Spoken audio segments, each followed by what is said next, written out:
absolutely certain that it is facts that we're dealing with and news rather than people's opinions. And of course, this is about the velocity of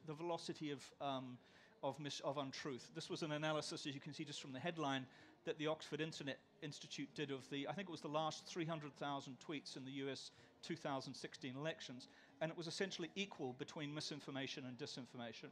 And there's been plenty of these studies since then which shows that misinformation, lies, travel faster than truth. Jonathan Swift, the writer of Gulliver's Travels, of course, had the famous line that a lie has gone around the world before the truth has got its boots on.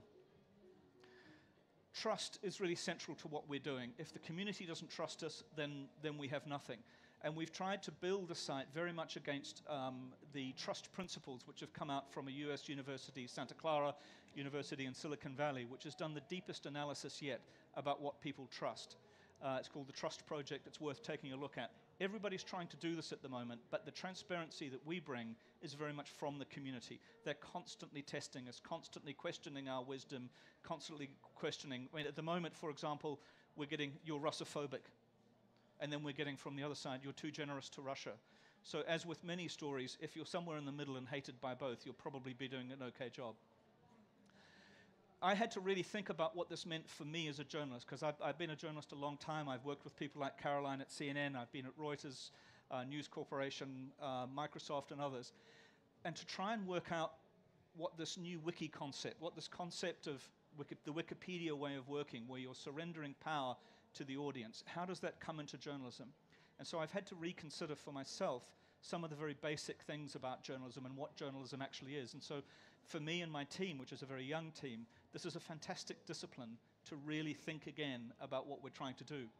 And for me, I came up with this idea for myself, and again, not that I know anything, but that journalism is the world observed and described from a vantage point. It isn't just a collection of facts. It is from the perspective that I have as someone of my age, my ethnicity, which is New Zealand, white New Zealand ethnicity, which is based on my life experiences. It has that perspective. Journalism also has a beginning, a middle, and an end. It is a story. It is not just a collection of facts. And that's a huge distinguishing characteristic between Tribune and Wikipedia.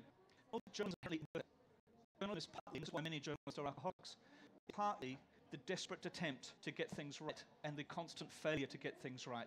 It is this incredible sine wave of getting it right, getting it wrong, getting it right, getting it wrong, getting it published, not getting it published. And it is imperfect, the moment of creation. And if you accept that, you can go a little bit easier on yourselves. I imagine some of you may have seen the new Spielberg film, The Post, about the Pentagon Papers at the Washington Post. The